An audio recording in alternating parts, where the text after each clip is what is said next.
87 news T V کے ساتھ میں عروج بھٹی۔ ناظرین، 87 نیوز دبئی کے بیورو چیف شیخ طارق ندیم ہمیں اس وقت رپورٹ کر رہے ہیں، آئیے جانتے ہیں ان کی رپورٹ۔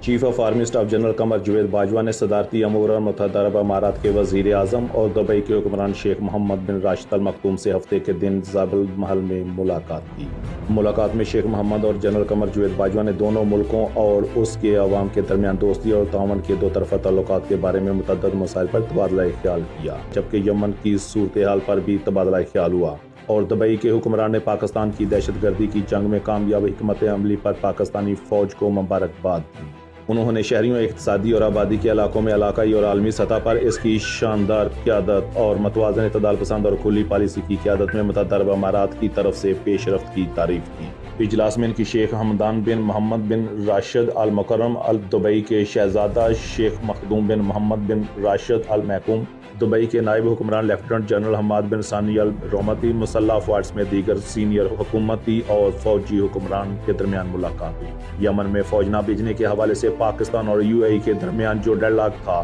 یہ ملاقات اس حوالے سے دونوں ممالک کے لیے خوش آئند ہے۔ متحدہ عرب امارات میں پاکستانی کمیونٹی کے کردار پر بحث کرتے ہوئے دبئی کے حکمران نے متحدہ عرب امارات کی ترقی اور تعمیر میں اپنی تعمیل اور مؤثر کردار کی تعریف کی۔ جنرل قمر جاوید باجوہ نے متحدہ عرب امارات کی طرف سے پاکستان کے لوگوں کو خیراتی اور انسانی امداد فراہم کرنے کے لیے شیخ محمد کا شکریہ ادا کیا۔ انہوں نے متحدہ عرب امارات کے ادارے کے سربراہ شیخ خلیفہ بن زید ال نہیان کے سربراہی میں قیادت کی ہدایات کے تحت ترقیاتی منصوبوں سے بات چیت کی۔